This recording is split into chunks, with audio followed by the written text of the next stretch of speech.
মানুষ যখন জন্মগ্রহণ করেন আর মানুষ যখন এই সংসার ত্যাগ করে চলে যান, এর মধ্যভাগকে জীবন বলা হয়।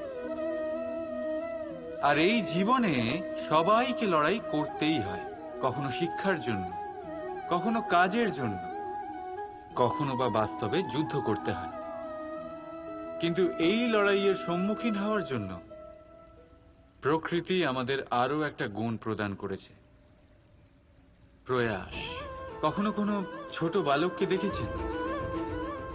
না কিছু বলতে পারে, না কিছু বুঝতে পারে, কিন্তু নিজের হাঁটুতে ভর দিয়ে সারা বাড়ি ঘুরে দেখার প্রয়াস করে।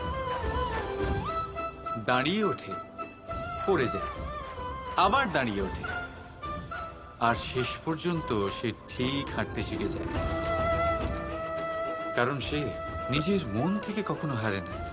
জীবনে অনেক যুদ্ধক্ষেত্র আসবে, কখনো কখনো হারের সম্মুখীনও হতে হবে, কিন্তু হেরে যায় শুধু সেই যে মন থেকে হার স্বীকার করে। এই জন্যই তো কথায় বলে, যুদ্ধ রণভূমির আগে মনের ভূমিতে লড়া হয়। যুদ্ধক্ষেত্রে হারলে অনেক সুযোগ পাওয়া যায়, কিন্তু মন থেকে হেরে গেলে তা পাওয়া যায় না। রাধা রাধা।